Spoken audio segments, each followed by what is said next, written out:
toutes et à tous, ravi de vous retrouver. Évidemment, vous avez l'habitude d'entendre ce morceau-là, Une Over Cantel par Chuck Berry. Hein. Là, c'est la version Bruce Springsteen. C'était l'année dernière à Leipzig, en Allemagne. J'allais dire en Allemagne de l'Est. Ex-Allemagne de l'Est. Voilà. Il y a de bonnes choses dans la réunification, parce que je ne sais pas si autant d'évopos... Ils pouvaient écouter ce genre de musique. S'ils pouvaient écouter ce genre de musique, et si Bruce Springsteen aurait pu donner un concert à Leipzig à l'époque. Hein. Super section cuivre. Ah, franchement, c'était même dommage de l'écourter. Bon, c'est quand même une version qui dure 7-8 minutes hein, presque. Hein, donc, c'est quelque chose. Le rock, parfois, quand on lui met des cuivres, ça... Ouais, c'est sûr.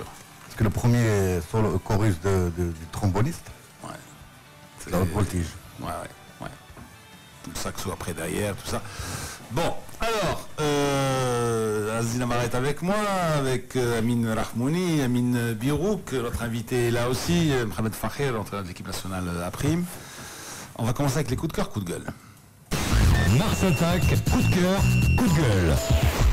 Alors notre invité, il a un coup de cœur, tiens un coup de cœur, tiens un coup de gueule. Non, pas spécialement, bonjour Lino, bonjour tout le monde. Pas spécialement. Alors, ton coup de cœur, c'est d'être avec nous ce matin. Fadel Abdelaoui nous a rejoint aussi. Bonjour.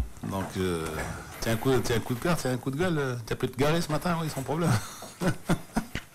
Moi, j'ai un petit coup de gueule un peu. Ici... Je pensais un petit coup de cafard, un petit coup de... À Casa, sincèrement, il faut interdire les klaxons. Parce que là, c'est infernal à côté de la gare, là. C'est infernal. Ah, en fait, ils vous ont fait la passerelle? Non, on l'a commandé à l'ONCF. On attend qu'ils nous mettent la passerelle, parce qu'avec Aziz et Najib, on est toujours en difficulté pour traverser. Mais s'ils peuvent en enlever une de l'autoroute, qui sert à rien, et l'amener ici, et nous la mettre ici, la passerelle, elle serait plus bénéfique. Ouais. C'est incroyable, c'est-à-dire que vous avez toujours des difficultés à traverser le boulevard. Eh oui, parce que les voitures, elles viennent, elles sont à fond la caisse, elles ne veulent pas s'arrêter. Et avoir une passerelle... À moins d'aller au passage clouté, au feu. Au passage clouté, ils te cloutent. Ah. Si tu veux passer... C'est-à-dire qu'il y a un qui passe un souterrain gentil. La passerelle, c'est plus facile. Bah. Il y en a beaucoup qui ne sont pas utilisés pour les autoroutes. Peut-être deux, ça te la passerelle qui est, non, est-ce que tu es dessous maintenant? Non, parce que le tunnel est peut-être doublement utilisé. Ça, c'est tu passes le jour et puis le soir, on t'agresse et puis... Il y en a une... Le souterrain, tu sais pas ce qui se passe le soir. C'est ce que je t'ai dit. En hauteur, c'est mieux. Tout le monde est visible, il n'y a pas de problème.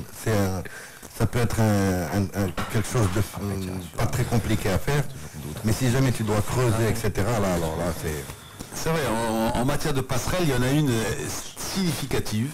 Elle est devant l'Institut de formation professionnelle Boulevard Ibn Tachfine. Et en plus, je crois que c'est mécanique ou un truc comme ça, c'est-à-dire tout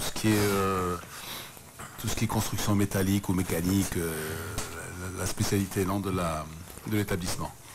Les élèves sortent, traversent droit devant eux, ils ont une passerelle à gauche, une passerelle à droite. Ils veulent pas. Voilà. Mais ça dépend aussi peut-être aussi du chef d'établissement. Hein.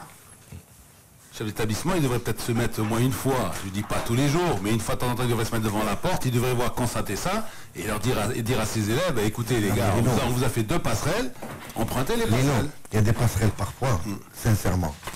C'est incroyable pour y accéder. Oui. Tu dois faire 20 mètres, tu reviens 20 mètres, tu montes 20 mètres pour passer. Ils font ça en zigzag, je ne sais pas si tu as déjà vu, au lieu d'avoir des... alors très bien, alors on traverse comme ça, avec un flot. Tu as vu le flot de voiture qu'il y a sur l'autoroute, c'est pire. Bon, Non ce matin, vous n'avez pas envie de parler ou quoi? Non, ce matin, vendredi...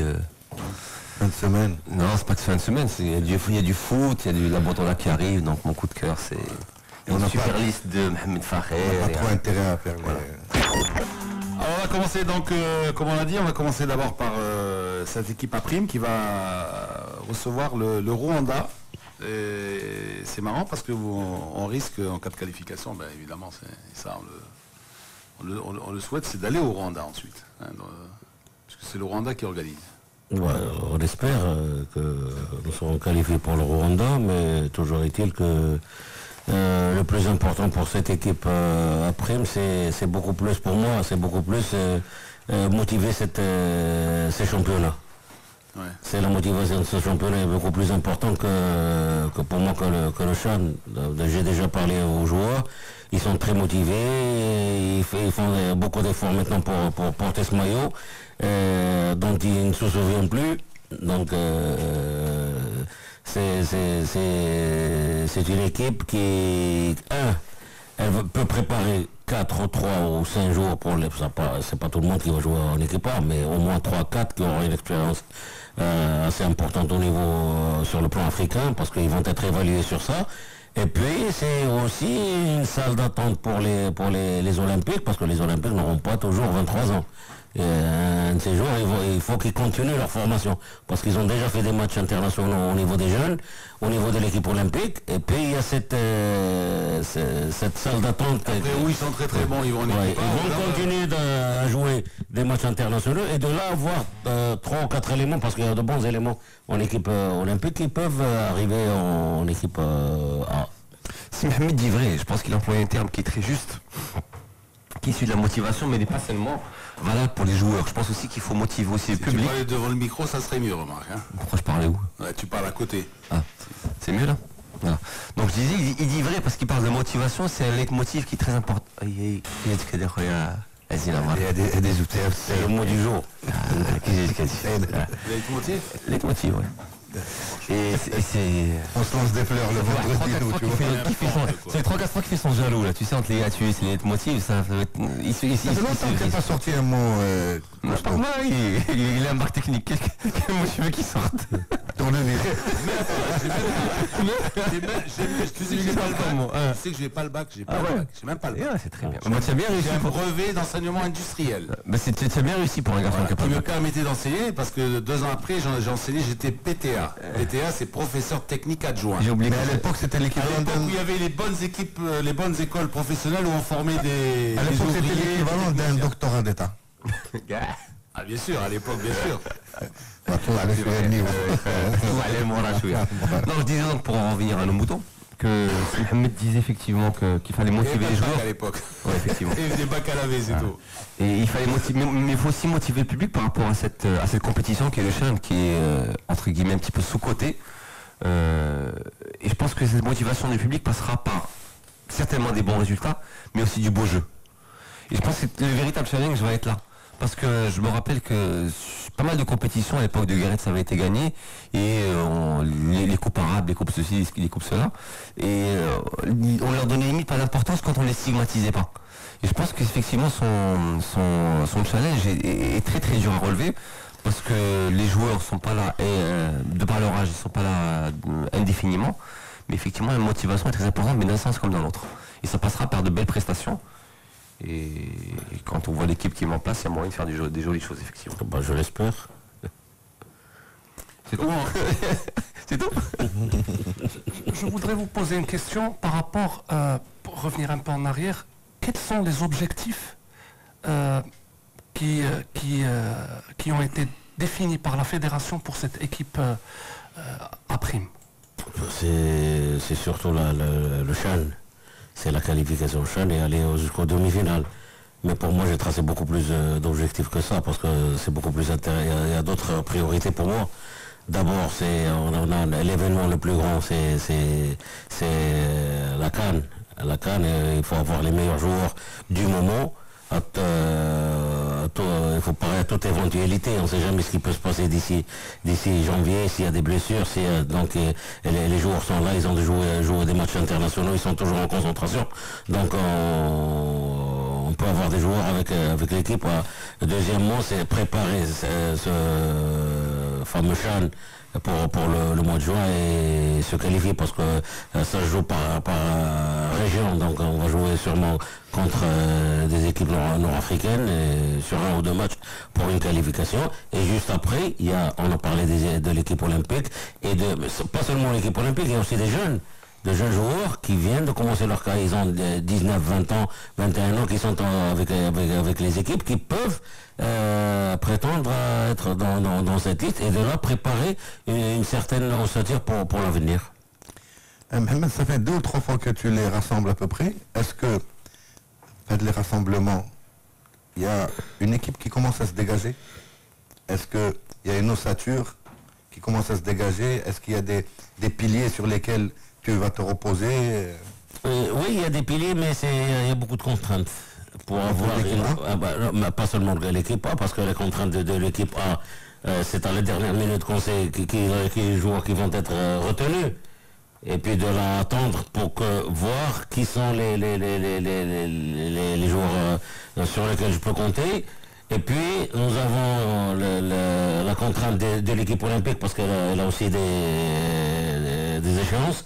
Donc je laisse beaucoup plus de liberté à Benabicha. On se rencontre souvent pour qu'il puisse préparer son équipe parce qu'il y a pas mal d'éléments, 2 ou 3 éléments qui peuvent venir jouer en équipe prime. L'équipe olympique a priorité sur la prime. Sur la prime parce que les contraintes pour Benabicha, il n'a pas beaucoup de joueurs de cet âge. Ouais. Donc si on les prive de 3 ou 4 éléments, il ne va pas les trouver ailleurs. Nous, on peut trouver des joueurs ailleurs. Ouais. Mais lui, il est limité par l'âge. Exactement, il est limité par l'âge. Et puis on se retrouve 1-2 fois par semaine. On parle de l'équipe à prime, on parle de l'équipe... Vous vous rencontrez avec Zaki? Du tout, non. Pour être franc, non, jamais. Ouais. Ah bah, je vais être franc, jamais. Jamais. J'attends la liste moi aussi comme tout le monde, comme monsieur tout le monde, que la fiche soit affichée sur le site. C'est impossible. Vous travaillez ensemble depuis combien de temps? Bah 5-6 mois, hein. 5-6 mois, il t'a jamais dit, dis-moi, comment j'étais à prime là, qu'est-ce que tu peux me recommander? Non, jamais. Ah bah jamais, j'attends la liste sur un site, comme monsieur tout le monde, et puis à travers le site, je sais qui sont les joueurs qui ne sont pas retenus, et de là je commence à travailler. Toi tu peux pas dire, moi je dis bravo. Moi je voulais poser une autre question, par rapport à la façon dont tu vois ton équipe jouer. Est-ce qu'il y a aussi avec Benabicha, il y a un dialogue avec Benabicha, parce que des jeunes qui viennent de chez Benabicha doivent absolument rentrer dans le système de jeu que tu vas adopter. Moi je n'ai pas de barrière parce que Benabicha je le vois au moins 2 fois par semaine. On prend un café, on parle. Au niveau des systèmes de jeu, on parle de l'équipe olympique et on parle de l'équipe à prime. Il a son mot à dire, mais je n'ai pas de barrière, moi je ferme pas. Donc on est là, un technicien de la trompe de Benabicha qui a une expérience assez grande et qui a roulé sa bosse avec tous les jeunes qui arrivent. Il faut bien qu'on ait... Parce que pratiquement il les a tous vus, lui. Oui, bien sûr. À une certaine période ou à l'autre, ils sont tous plus ou moins ils sont tous passés chez lui. Exactement. Donc, c'est un travail, on va travailler une coordination du travail et de là à faire moins d'erreurs. Quand il y a concertation, la marge d'erreur est très restreinte. Et est-ce que vous avez les mêmes idées à propos du jeu? Du jeu, voilà, c'est ça. Voilà. Exactement, parce que c'est les mêmes dispositifs, la même vision de jeu, etc. Donc pas de problème. Et puis on parle beaucoup des qualités parce qu'on sélectionne des éléments, c'est-à-dire des individualités. Et puis en sélectionnant les individualités, trouver des complémentarités parce que l'équipe c'est un ensemble. Hein. Donc qui est complémentaire avec qui, et de là avoir une équipe homogène, une équipe qui peut faire de bons résultats. Ouais. Mohamed, justement, parmi les joueurs qui ont fait un touch and go chez Benabicha, il y a Jouj, qui est un des joueurs les plus en forme du moment. Justement, est-ce que c'était une recommandation de Benabicha ou là, le fait d'avoir un joueur de ces qualités-là, comme Boubib d'ailleurs qui apparaît dans la liste, ça permet d'avoir peut-être un plus large éventail de joueurs sélectionnables. Exactement. On a vu des matchs même ensemble au stade, hein, parce que je vais souvent au terrain, et on avait 2 ou 3 matchs ensemble avec les Béjans. On parlait, comme par hasard, on se retrouve à Casa, il y avait le roi qui jouait, il y avait le petit jeune Reda. Et puis on parlait de lui et il disait beaucoup de bien de lui alors que je ne le connaissais pas encore. Donc j'ai découvert ce petit jeune, on en a parlé.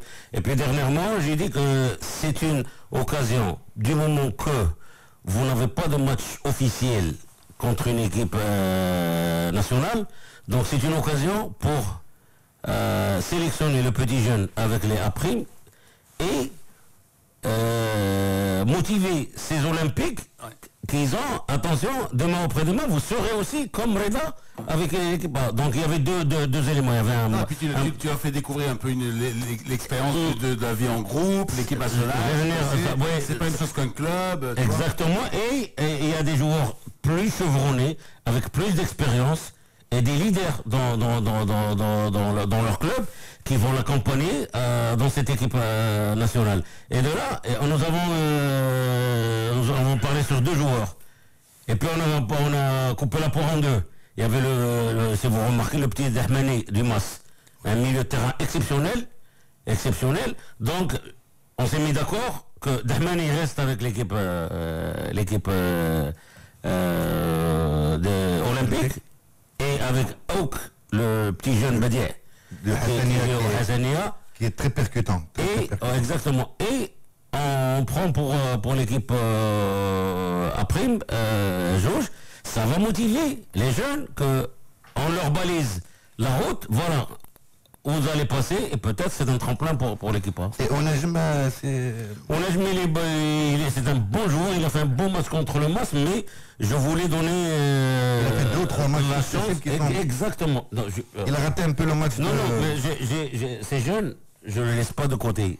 Parce que si ils n'ont pas été sélectionnés, avant de n'être pas sélectionnés, je les ai au téléphone hier, avant de faire la liste, qui ne seront pas sur la liste. Mais je les ai à l'œil, je vais donner la chance à d'autres. Ils sont jeunes, ils ont tout l'avenir devant eux, aussi bien à Noir que au Nejm, au téléphone hier. Et puis ils étaient contents, ils attendent, et puis qui continuent sur la même lancée, ils ont fait de bons matchs. Il y a une communication avec les joueurs.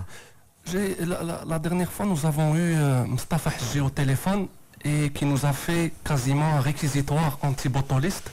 Et vous, aujourd'hui, vous nous dites que les ponts avec l'équipe A ne sont pas comme ils devraient l'être. C'est ce que nous avons compris.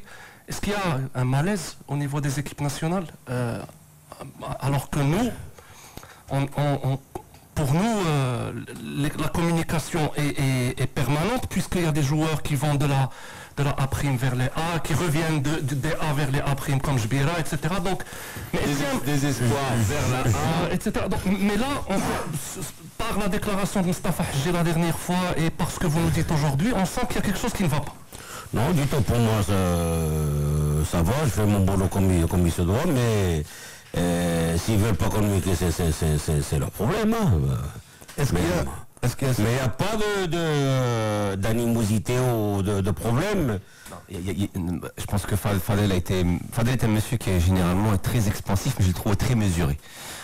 Moi, vendredi, comme c'est la fin de semaine, j'ai la comprenette qui est un peu bloquée, je ne comprends pas très bien les choses. Donc si j'ai bien compris, aujourd'hui, il y a de l'équipe A, juste pour les gens comme moi qui ne sont pas très intelligents. Donc si j'ai bien compris, aujourd'hui nous avons une équipe A' que vous dirigez. C'est lui qui le dit, hein. Oui, de toute façon moi je l'assume, mais aucun problème. Tu sais, il faut connaître ses limites. Hein. On a une équipe A, juste pour que je comprenne bien les choses. Donc aujourd'hui, dans la hiérarchie, on va dire des équipes, on a les Olympiques qui sont les moins de 23 ans. Ensuite donc l'équipe A' et ensuite l'équipe A. C'est ça, elle doit y a la hiérarchie des. Donc et si j'ai bien compris, cette équipe A' devrait être, et là c'est un mot qu'on aime bien dans le football, l'antichambre de l'équipe A. C'est bien. Et quand les Olympiques devraient être l'antichambre de l'équipe A'. Et donc si j'ai bien compris ce que vous dites jusqu'à maintenant, nous avons l'entraîneur. Donc vous êtes, on va dire, vous êtes au milieu de, vous êtes le lien, on va dire, entre les Olympiques de ce triumvirat. De ce triumvirat. Pas nécessairement. Hein. Oui, mais il peut être le lien, bien sûr. Parce que des Olympiques, ils ne peuvent passer directement. Mais on va dire que sur ce triumvirat, on va dire qu'il est un peu le lien.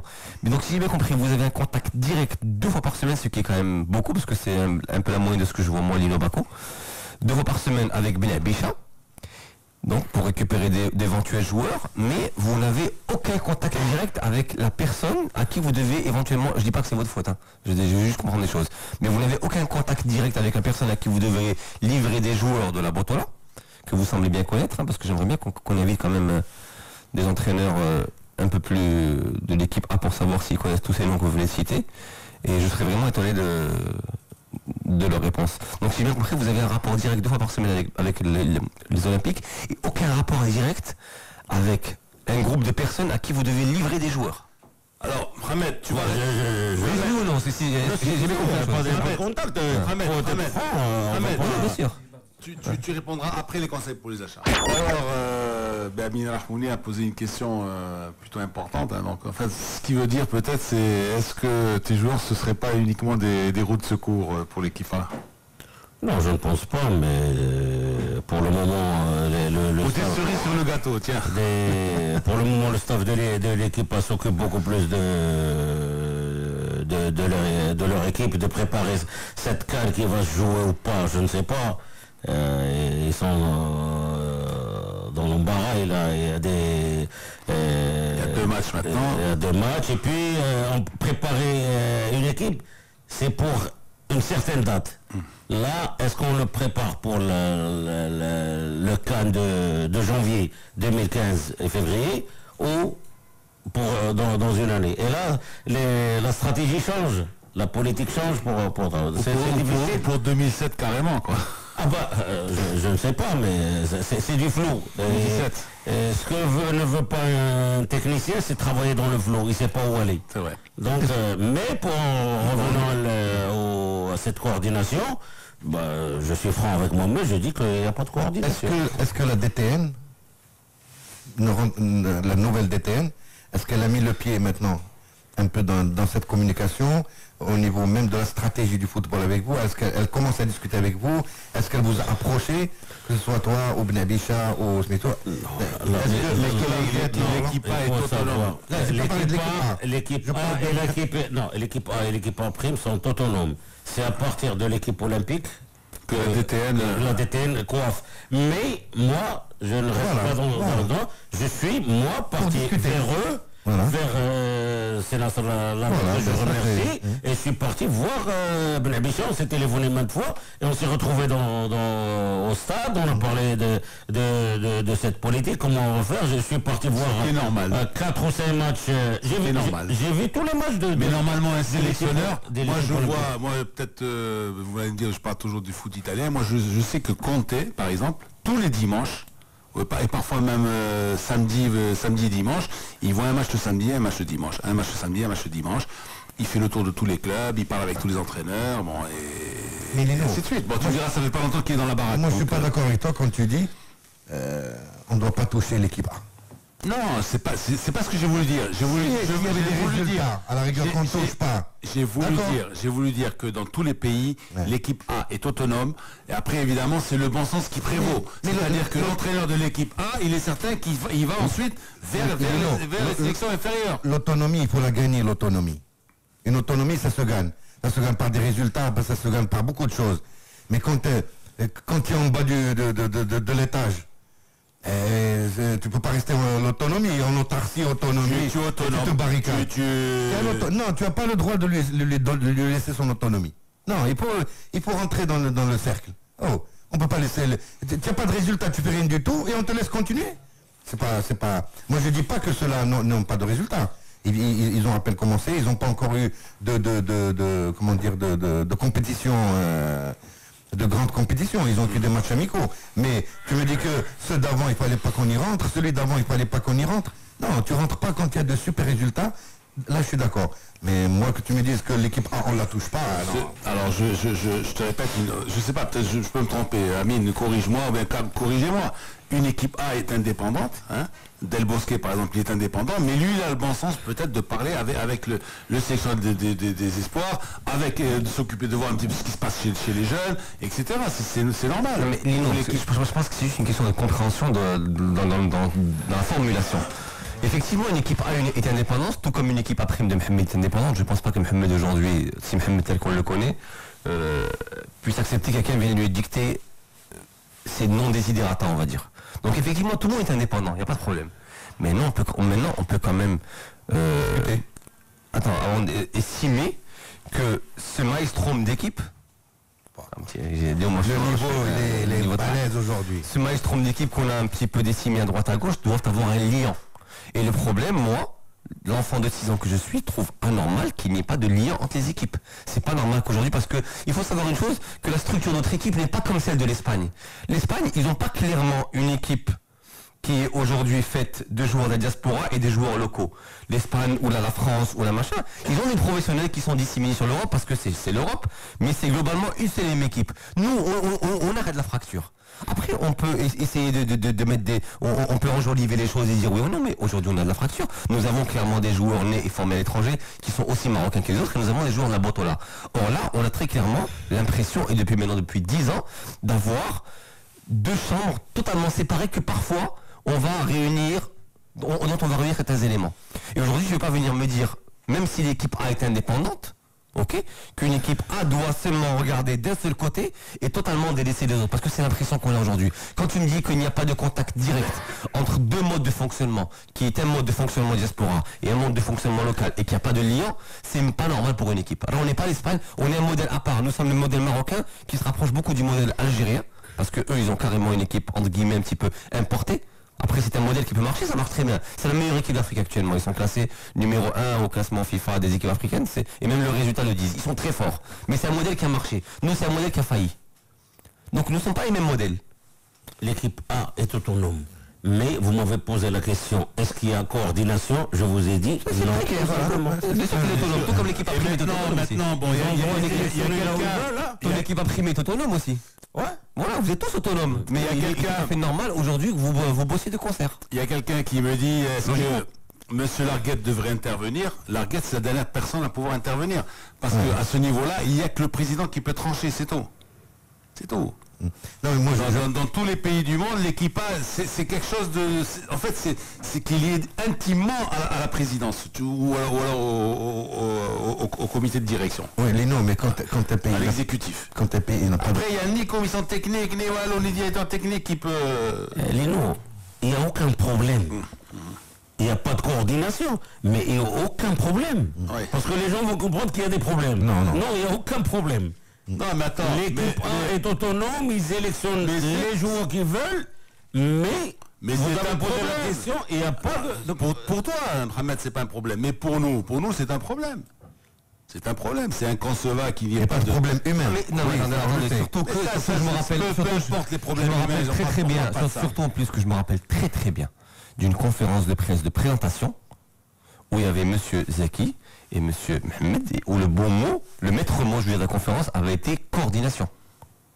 Et là encore, je jette parce que, juste une petite précision à nos auditeurs, mais là on n'est pas en train de jeter la pierre à Zaki particulièrement, on est en train de jeter la pierre à un mode de fonctionnement, parce qu'aussi on peut jeter la pierre à Mohamed Fakher. Parce que je peux dire à Mohamed Fakher, est-ce que tu appelles Zaki une fois par semaine pour dire Zaki, il faut qu'on se voit. Juste qu'on soit clair, hein, c'est pas le procès d'un seul homme. On parle d'un procès, d'un mode de... on fait le procès d'un mode de fonctionnement. Oui. Parce que Mohamed qui est là, on peut le dire aussi. Washington avec des Zaki pour dire est-ce qu'il t'a rembarré? Est-ce que tu les as déjà appelés 10 fois pour lui dire on se voit? Peut-être que toi aussi tu l'as pas appelé.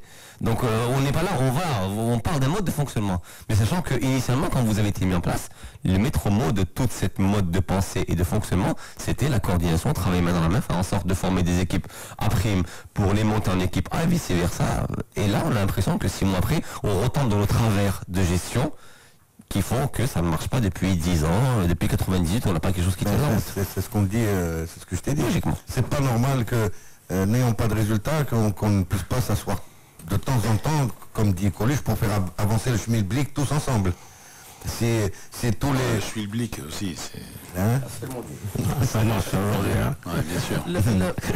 Moi, je voudrais qu'on revienne un peu sur cette particularité africaine qui est le CHAN, qui est d'avoir des équipes de locaux et qui vient d'un constat, parce que ça c'est que il n'y a qu'à la CAF qui a un championnat de locaux et un championnat des A. Dans toutes les autres confédérations, il y a une équipe nationale. Donc pourquoi ça a été fait comme ça?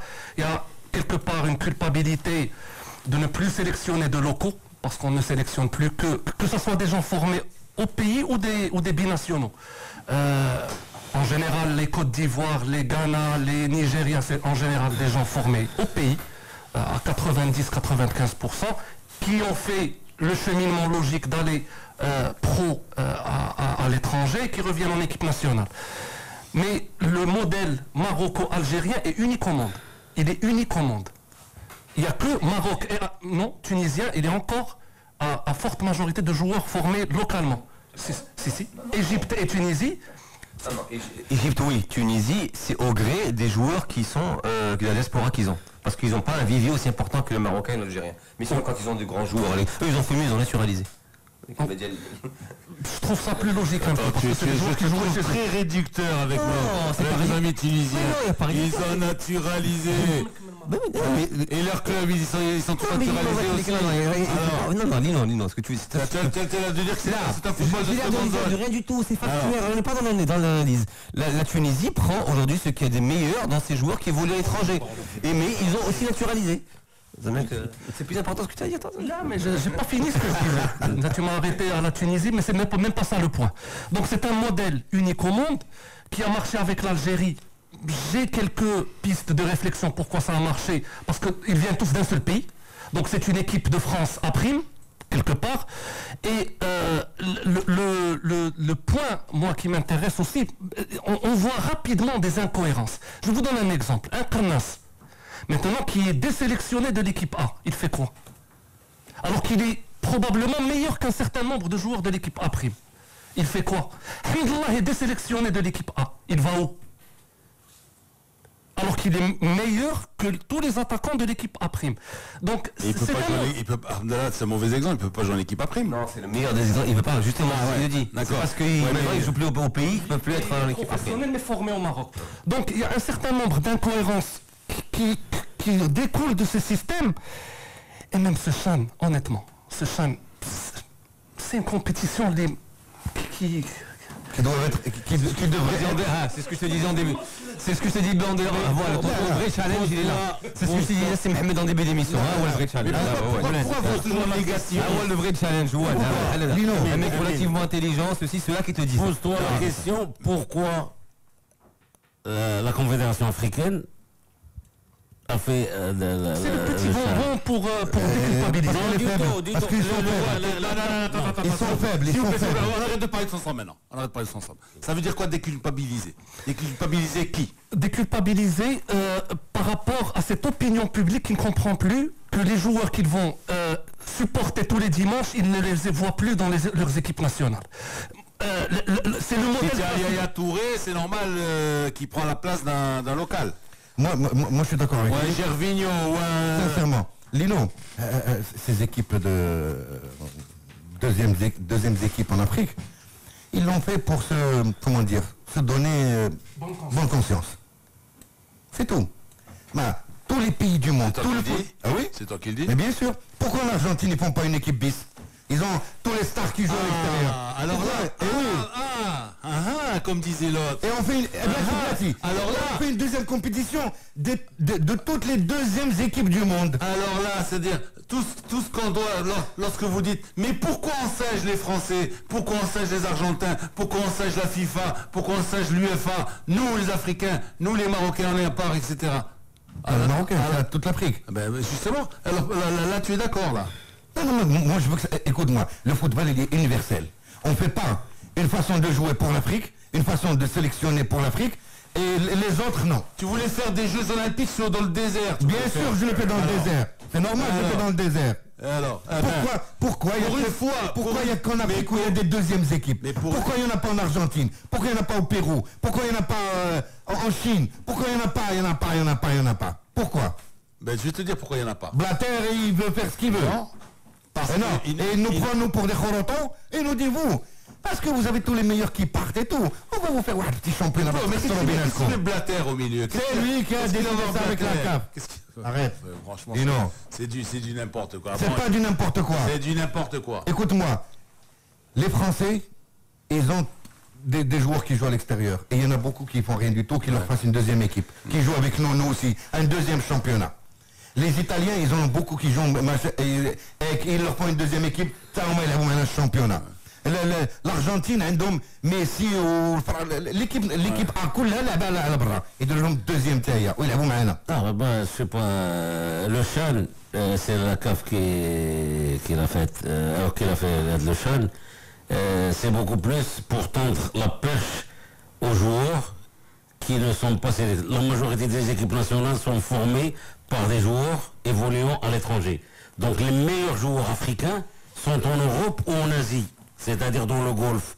Et puis, ces joueurs qui ne jouent pas, c'est une occasion de trouver des compétitions internationales africaines et leur tendre la perche.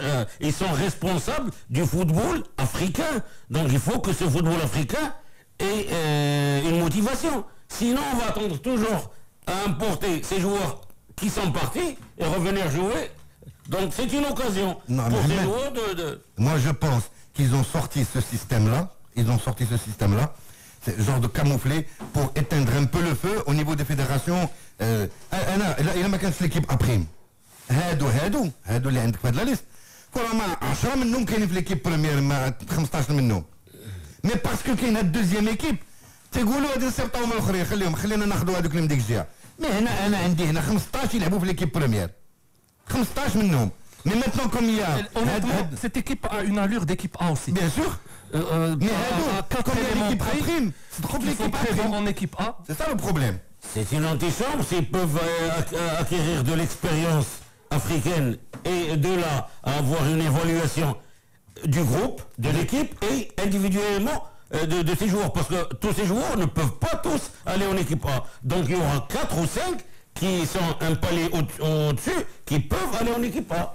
Au niveau du mérite des joueurs. Et lorsqu'ils débarquent en équipe A, ils ont déjà une certaine, comme dit Mohamed, une expérience internationale. Ceux qui jouent dans des équipes de deuxième division. Qu'est-ce que tu veux faire maintenant en Europe qu'est-ce que tu veux faire واللي ما مكلاسيش مزيان اللي تنشط البطوله بديك الفرق ديال اوروبا تا هو يجي لما هادو زعما هذاك عنده لي كاليتي خير من هادو ديالنا non moi je te dis pas si c'est vraiment qu'il est meilleur. C'est une question de choix, ça. Non, le choix, moi je parle pas du... Maintenant on oublie Mohamed, on oublie Zaki, on oublie tout le monde. Là, nous on n'est pas en train de dire que celui-là il a pris, l'autre il a pas pris. Nous on oublie tout ça. Nous on est en train de parler d'un problème qu'a soulevé Fadel, qui est le numéro 2. Si on fait des équipes numéro 2 pour l'Afrique, en général, on doit le faire pour tout le monde. Équipe 2 pour tout le monde. Ils peuvent le faire, par exemple. Mais voilà. Mais toutes les équipes, il y a des champions d'Europe d'équipe sport. De quoi tu parles? هادو اللي عندنا هنا ملي تشوف نقاش اللي بلو اسبوار c'est parce que c'est par rapport à ce que disait Azdin, amusez-vous à compter le nombre de matchs internationaux en Afrique que vont jouer le nombre de joueurs qui vont passer un palier supérieur et jouer des matchs internationaux. On évade le Chan. Regarde le nombre de matchs chez Kethaïd, le nombre de joueurs qui n'ont pas cette chance. C'est un petit tremplin. Bien sûr. Mais attends, je vais te dire un truc. Attends, autre chose. Ça va se répercuter aussi sur leur jeu dans leur club. Quand ils reviennent dans leur club aussi. Exactement. C'est tout. Il y a une meilleure motivation. Tout à l'heure, j'ai parlé de motivation dans ces championnats. S'il n'y avait pas cette équipe nationale après, pour les joueurs, il n'y a pas de motivation.